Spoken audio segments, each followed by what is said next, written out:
My parents demanded the keys to my house. Your sister has nowhere to go after her divorce, my mother said flatly. She needs it more than you do. My father backed her up. This is about family. Don't be selfish. Then they slid a badly written eviction notice across my dining table. That was the moment their confidence finally cracked. Because when my lawyer responded with a certified legal letter, their smug expressions disappeared. I thought I'd finally built a safe place, a home where I could exhale without apology. Instead, my own family tried to take it from me, as if I owed them my life's work. That betrayal hit harder than anything I'd ever imagined.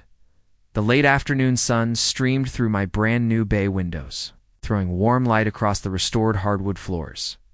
Floors I'd refinished myself over 3 brutal weekends. Every inch of this house mattered to me. My name is Kira, and for 5 years, I worked 60-hour weeks as a tech consultant. Late nights. Emergency calls. Clients who thought urgent meant you don't get to sleep. I saved obsessively. I skipped vacations. I lived in apartments with thin walls and unreliable heating, and finally started a home. Not a compromise. My home. Every detail mattered. The reclaimed wood floors. The vintage brass door handles I tracked down in a half-forgotten antique shop 2 towns over. The hand-painted tiles in my kitchen backsplash. Each choice was deliberate. Each dollar accounted for. For the first time in my adult life, I felt settled. Safe. The knock at the door shattered that illusion. It wasn't polite. It wasn't hesitant. It was sharp, loud, and impatient, like whoever stood outside expected immediate compliance. I opened the door, and there they were, my entire family. Packed onto my porch like an invading unit, my mother, Maria, stood front and center. Lips pressed into that familiar thin line she wore whenever she'd already decided she was right. My father, Charles, lingered just behind her shoulder, eyes darting anywhere but mine. My sister Abigail clutched tissues dramatically, mascara streaked beneath her eyes. Her kids Brianna and Bentley shifted restlessly. Already bored, no one smiled, no one said hello. Before I could react, my mother stepped forward and brushed past me into the foyer. "Well," she said, glancing around, "are you going to invite us in?" She didn't wait for an answer. The rest followed her like a flood breaching a dam. I stood frozen for half a second too long, watching muddy shoes step onto floors I'd spent weeks restoring. I hadn't seen them in months. Not since my housewarming party where my mother had sipped her wine and commented loudly that my paint colors were a bit ambitious for someone like you. "I'll make tea," I said automatically. "Old habits die hard. Don't bother," my mother snapped, settling onto my cream-colored sectional like she owned it. "This won't take long." Abigail let out a sob so sudden and theatrical, it startled her own children. "Heath left me," she cried. He walked out. Took everything. I knew instantly it wasn't true. Heath had many flaws, but stealing from his own kids wasn't one of them. "I'm sorry." I started. "You don't need to be," my mother cut in, her voice cold. "You need to help." I frowned. "Help how?" She looked at me like I was slow. "Your sister needs your house." The words didn't land at first. They just floated there, absurd and weightless. "What?" I said. "She's homeless," my father added quietly. "The kids need stability." A sharp, disbelieving sound. "This is my house. You're single," my mother said. "You don't need all this space." "I just finished renovating," I said. The renovations," she waved me off. "Always with the renovations. Abigail has real problems." Brianna tugged gently at my sleeve. "Auntie Kira," she said, eyes wide. "Mommy says we're going to live in your pretty house." My stomach dropped. "No one's living here but me," I said, forcing calm into my voice. "I'll help you find an apartment." "Selfish," my father said, disappointment heavy in his tone. "This is family. I have helped," I snapped. "I've always helped." I could feel years of resentment rising to the surface. Who paid for Abigail's essential oils business? Who covered Mom's cruise when her credit card was maxed out? Who paid your golf club fees? That was different, Abigail said quickly. Those were loans. Loans. The word echoed. My mother stood, smoothing her blouse, the designer one I knew she couldn't afford. We expected you might resist, she said calmly. So we came prepared. My father reached into his jacket and unfolded a piece of paper. He placed it gently on my dining table. My table. We prepared an eviction notice, he said, not meeting my eyes. You have 30 days. The room went silent. I stared at the paper. Typos. Incorrect formatting. Missing legal language, clearly pulled from some shady website. But the message was unmistakable. They thought they could take my home. This isn't legal, I said slowly. You can't evict me from a house I own. We're not evicting you, my mother replied. We're redistributing family resources. I felt something inside me snap. You need to leave, I said. They looked surprised. Kira, my father began. No, I said louder. Get out of my house. My mother gathered her purse. You need time to process. We'll give you a day to come to your senses. She tapped the eviction notice. 30 days. Don't make this harder than it needs to be. They left. Abigail paused at the door. I'm thinking blue for the living room, she said cheerfully. This beige is boring. I closed the door behind them and leaned against it, my legs shaking. On my table, the eviction notice lay like a challenge. And for the first time, I realized something terrifying and clarifying at once. They truly believed I'd cave. Because I always had. Didn't sleep that night. I lay in bed staring at the ceiling, replaying every word, every look. Every assumption my family had made as they sat in my living room and decided my life for me. By morning, the shock had hardened into something colder. Focus. The eviction notice was still on my dining table when the sun came up. I hadn't moved it. I wanted to see it clearly in daylight, see how flimsy it really was. The paper was cheap, the formatting sloppy. The audacity, however, was flawless. My phone buzzed.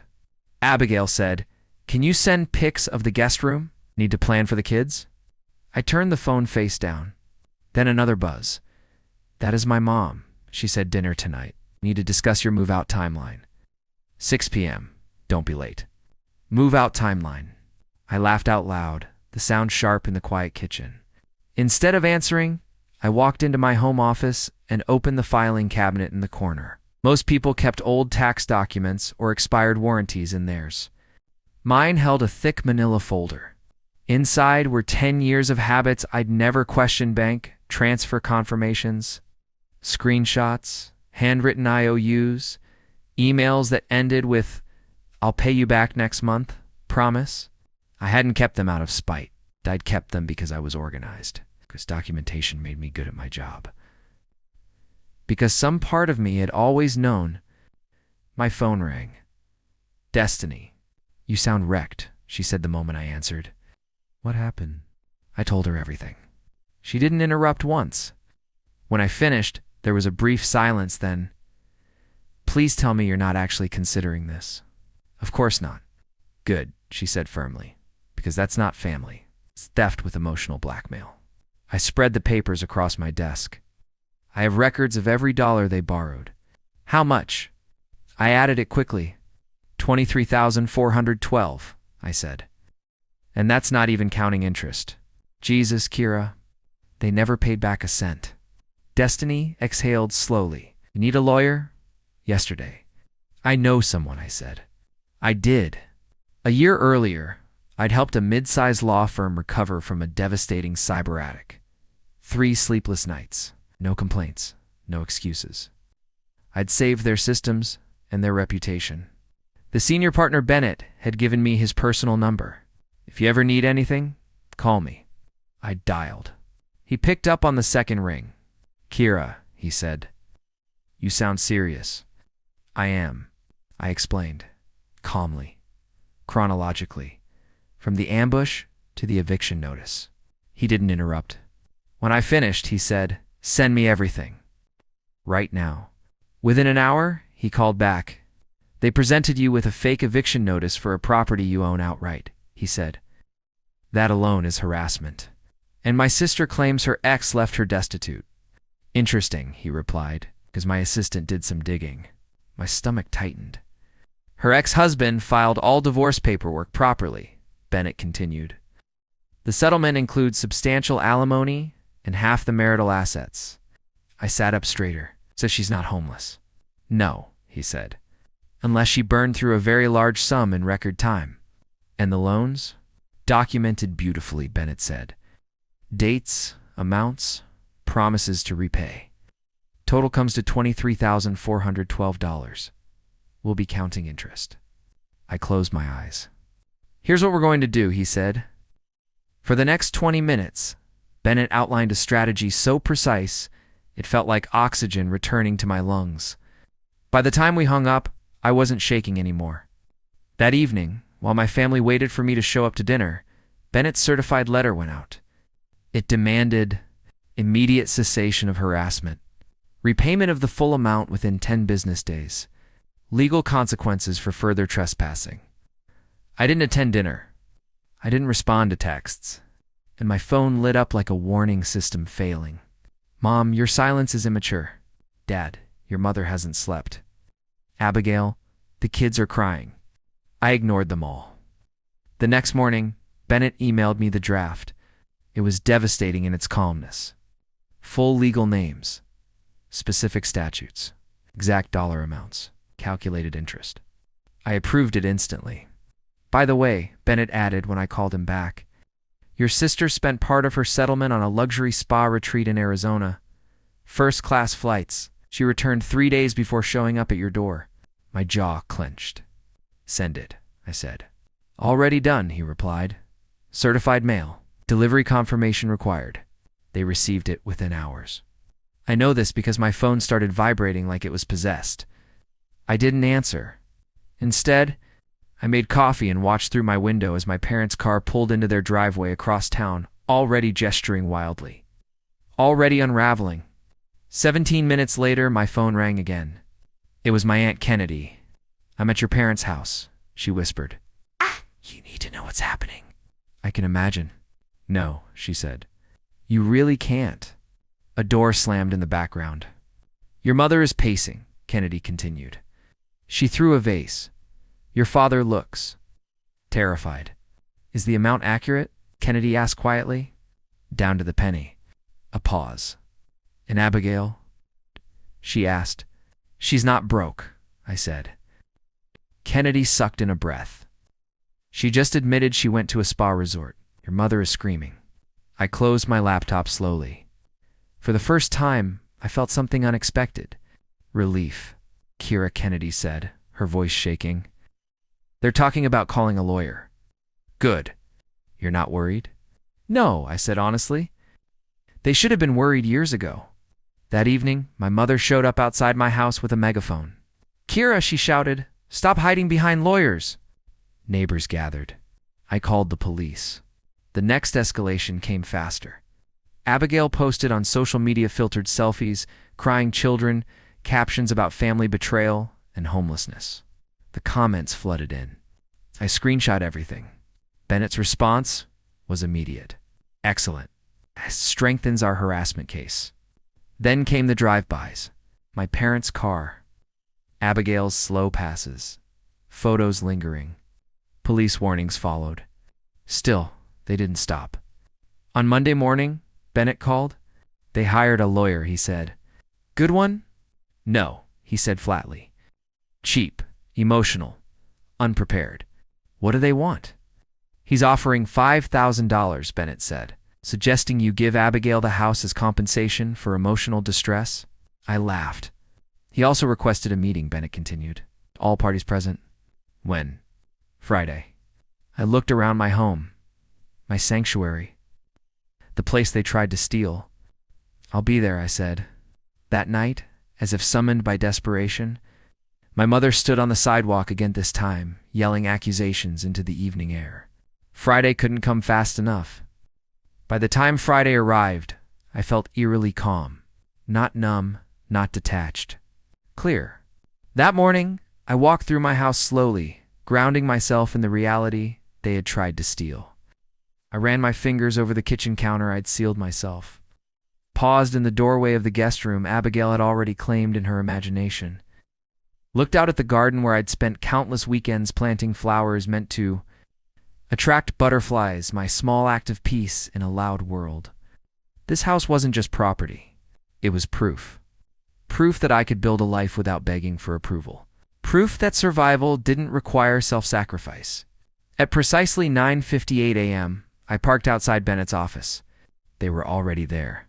My parents sat stiffly at one side of the long conference table. My mother's posture was rigid, chin raised in wounded pride. My father looked smaller somehow, shoulders slumped, hands clasped tightly. Abigail sat beside them, mascara perfectly applied this time, children in tow like accessories she refused to leave behind. Their lawyer, a nervous young man in an ill-fitting suit, kept tugging at his tie. Bennett greeted me with a nod. "Before we begin," he said calmly, "the children will wait outside with my assistant." "They're part of this," Abigail protested sharply. "They're being used," Bennett corrected, without raising his voice. "And if that continues, Child Protective Services will be notified." That did it. Abigail hissed but didn't argue further. Brianna and Bentley were let out, relief visible on their faces. The door closed. Silence settled over the room. Bennett pressed a button on the remote. The screen lit up. "Let's start with the harassment," he said. My mother scoffed. "We're the ones being harassed." The screen played Abigail's live stream, her coaching her kids to cry on command.